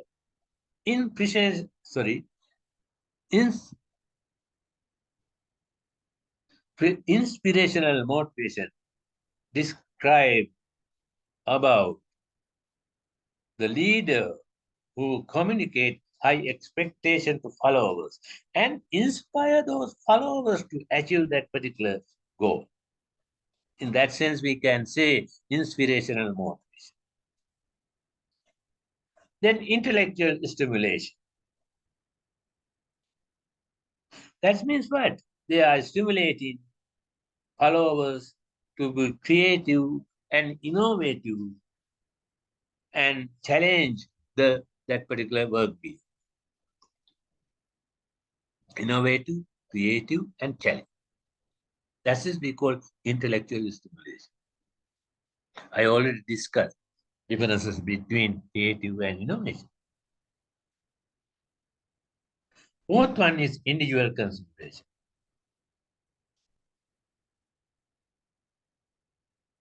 In here, leader is providing some supportive climate to the followers, considering individual needs of followers. Then the transformational leaders are coaching the followers.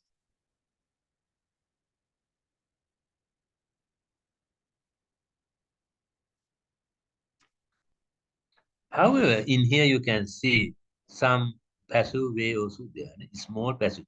So therefore, we need to be provide some support and guidance to our followers, considering individual factors. Now we are moving to the transactional factors, transactional leadership patterns. In here you can see contingent reward.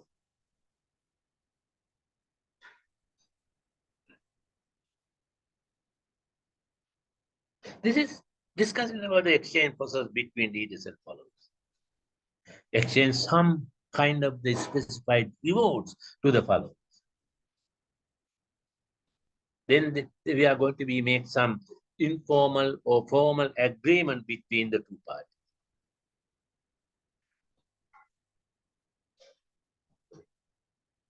For example, you could think about the agreement between your child and you. You are going to say that, okay, I will allow you to watch TV 1 hour, 1 hour period if you are finishing your homework today.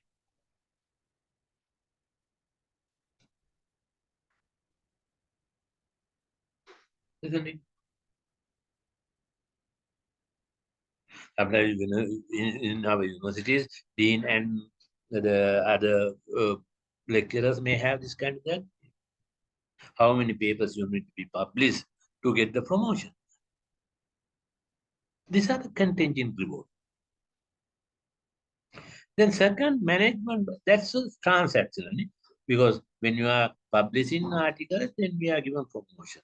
When you are completing your homework, then I will allow to watch TV 1 hour.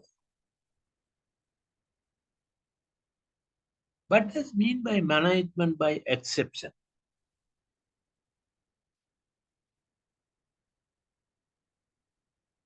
That means we are criticize the people to get good outcome, corrective criticism. We are providing negative feedback or negative reinforcement, etc.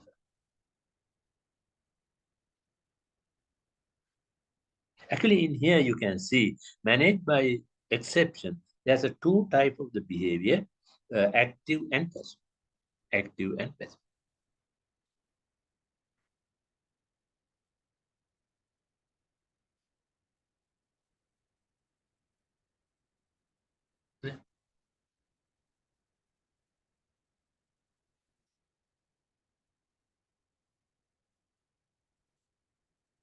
Then finally you can see laissez-faire. Actually, this is the Latin France.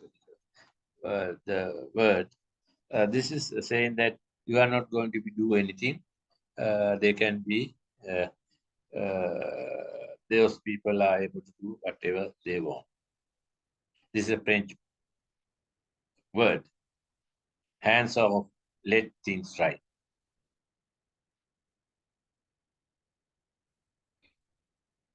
Actually, this type of leaders are not taking responsibility, given everything to decision-making power to the subordinates, no feedback,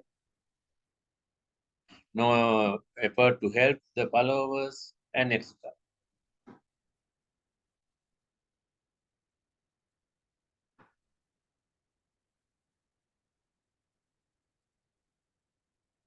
For example, sometimes in your organization also you can see this kind of the president or CEO. They don't have any communication with you. They don't have any long range plan of the organization. They are having a very little contact with the employees. Especially in the small organization, we can see this kind of the laissez-faire leadership. Therefore, we need to understand the transformational leadership is more effective and very active. Then you may be able to get the good outcome to your organization. However, that's based on what idealized influence, inspirational motivation, intellectual stimulation, and individualized consideration. These are the most important proactive and effective component of the transformation. But however, transactional leadership, that's an exchange-based leadership, having some passive and ineffective factors. Most ineffective factors is laissez-faire. You are not going to be take any responsibility. Everything is conducted by your managers or whatever.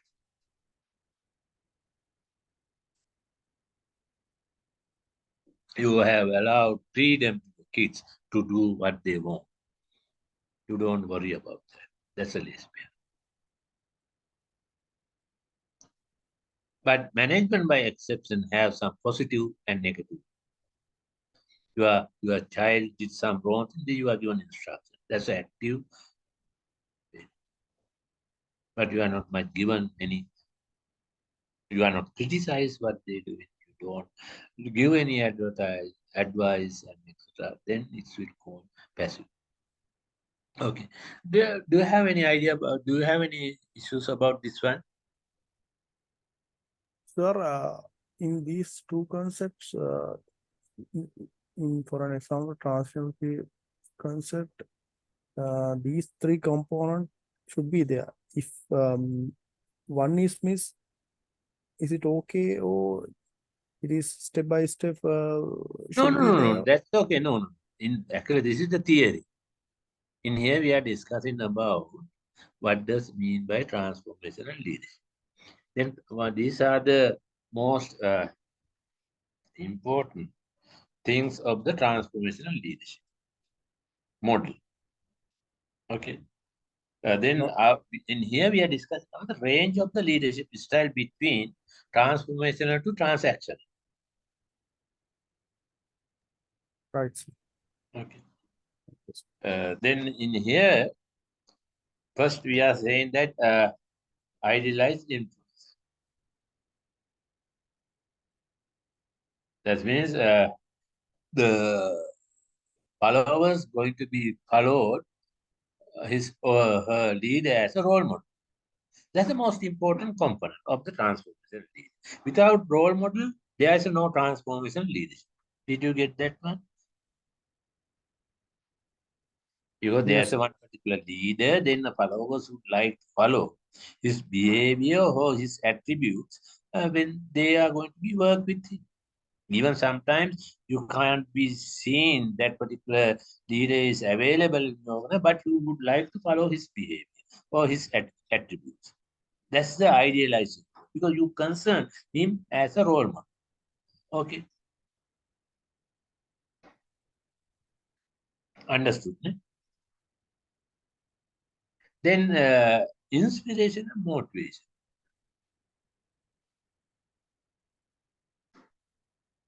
That's when leader always communicate high expectation to followers. Then they are inspiring those people to achieve those goals. In Sinhala we are saying බුදු වෙන්න හිතුව රහත් වෙලාවත් නතර වෙන්න නැහැ කියලා. Then inspirational mode. We provide, you will get you may able to become a Buddha. Inspirational mode.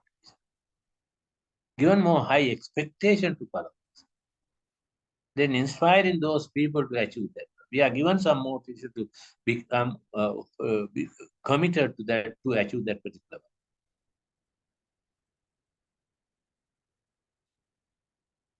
We are using some symbols. Sometimes we are using some emotional appeals to people to get that one. We are stimulating team spirits between the members of that particular group. Like then, third one is intellectual stimulation. In here, we are trying to always motivate our employees, followers, to be a creative person, be an innovative person, face as good challenges, become a leader of that organization like that. Creativity means you have produced new things by combining unrelated two things. That's my definition. Innovation means you have been added new value. You have been added new value or increase the value of the existing thing, adding something. That is the innovation. And individual consideration.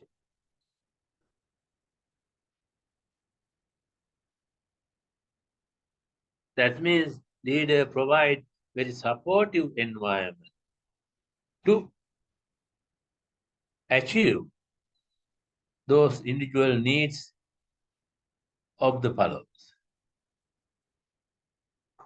In that way, in this situation, you may work as a coach or advisor or whatever to assist your followers to becoming fully actualizing those expected things. These are the most important four components of the transformational leadership.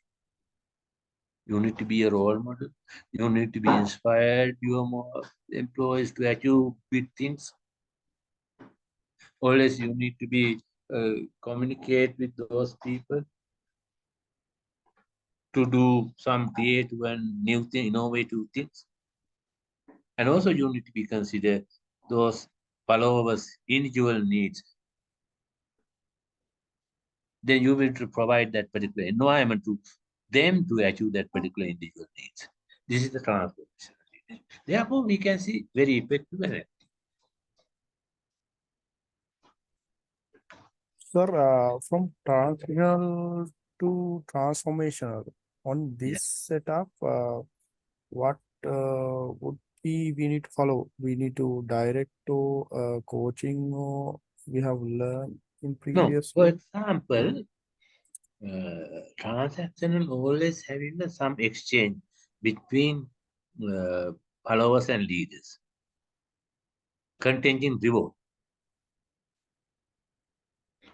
But you need, in transformational leadership, you need to be a person, your followers would like to follow you. That's means role model. For example, in our family, usually we would like to follow mother or father because we are thinking father or mother as a role model. Doesn't it? Yes.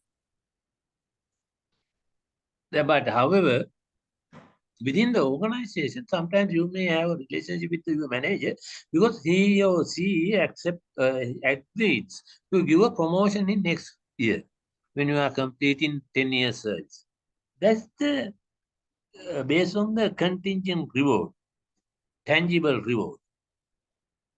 That is different. You are not going to be follow that particular leader's behavior or particular attributes of that leader. There's only very short-term agreement between you and followers based on the something. I scratch your back if you scratch my back.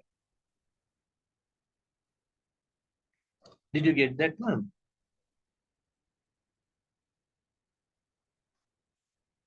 Okay. In this graph, it says that ineffective. Ineffective means Ineffective means, for example, When we have this kind of the short-term relationship, when that particular agreement is finished, then everything is gone. Up to some level effective, up to some level ineffective. Therefore, we put this particular thing in here. Up to some level active, up to some level passive. Did you understand that? But First, management by expectation, it Yeah, is not ineffective, go and to lazy next. is not. Yeah, management by exception. That means what? Let me explain about that. This is this particular leadership involves two things.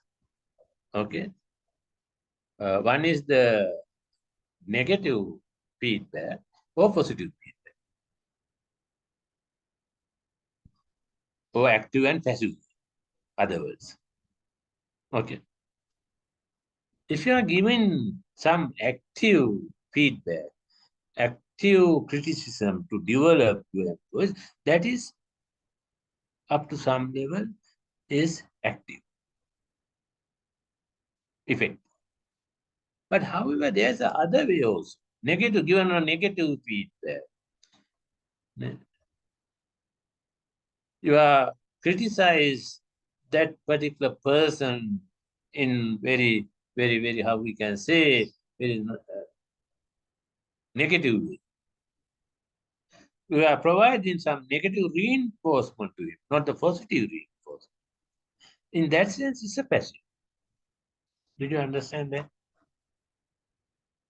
For example, let me say in this way, your son, then you are saying that, okay, Putra, you better do your homework today. Then I will allow 1 hour to watch the TV. This is a contingent use. When he or she finish schoolwork, then you are allowing 1 hour. Then finish.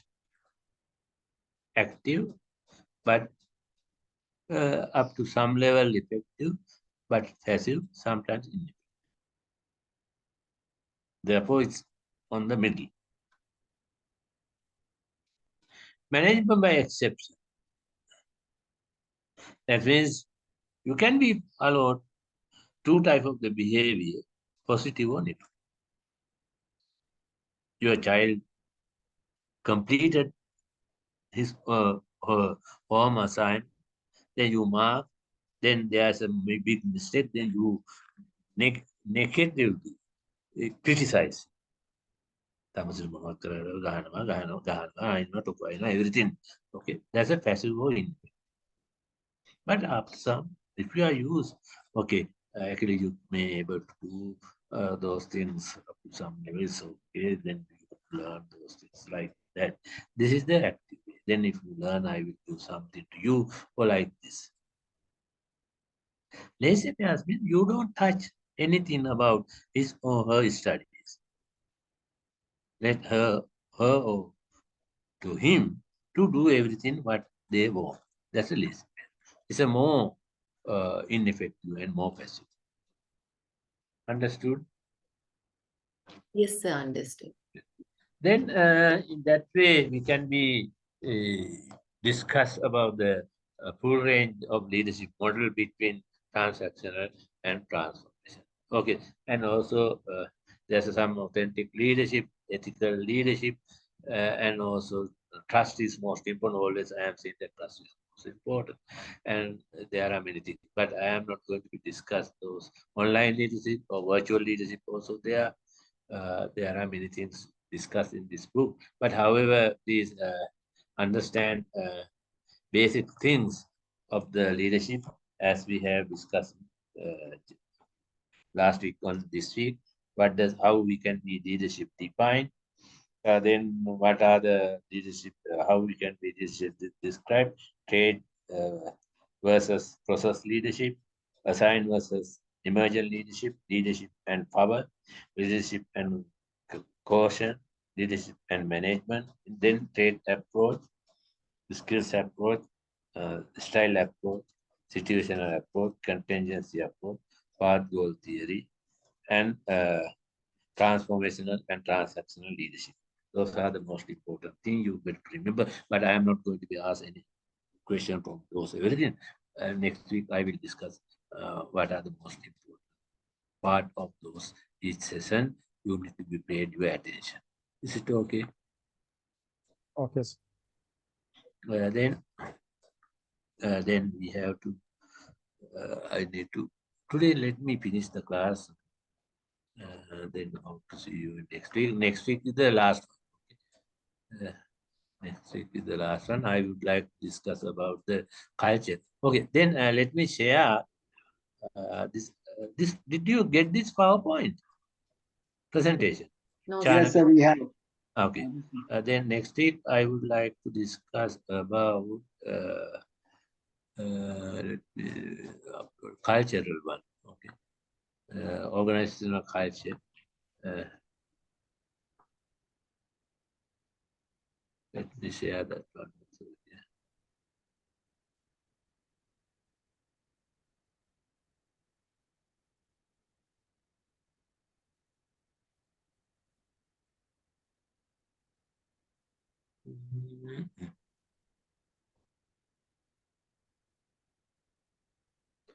It is not uploaded. Okay. Everyone attach. Organization culture, you cannot be sent because it is currently in use. It's open. Give me one.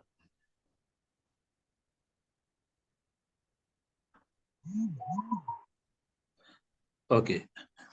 Already uploaded the organization culture one. Please. Then finish. Okay. Now actually, yeah. Excuse me, sir. Yeah. We have small request, sir. Yes. Yes, sir. So on 30th, sir, we need to submit performance management assignment and the your one, sir. Yes. Yeah, today the performance management, sir, has not conducted the lecture, sir. Therefore, we couldn't able to ask that question from him, sir. Yeah. Then can we have a possibility to change our submission date, sir? I am always flexible. Yeah, sir. But Then, however, yeah, but I can is that I can settle that with the department, sir. They Yeah. won't put no, any no. trouble, But sir. when are you able to submit? Let me say final. The But before 30th, the sir. exam, Yeah, before the exam also postponed, sir. because you have Yeah. mentioned the 30th also. I didn't Yeah, tell yeah, you. sir. You Yeah, are the yeah, sir. proposed. So you are the Yes, sir. proposed. Then when you are able to submit final deadline. Final deadline. Is it possible to submit on 10th, sir? Then Oh, okay, no 10th, problem. You will 10th, submit. sir. Yeah. Because I can understand you are doing work. Yeah, I will inform to the coordinator also. Yes, inform the coordinator and submit to the IHR on that particular day. Everyone, okay, agreed, no? Yes, sir. They are. We all are requesting, sir. Okay, good. Okay. Okay, thank you very much. Thank you. Thank you very much. Yes, sir. Thank you very much. Thank you very much, sir. Thank you. Okay. Enjoy your time.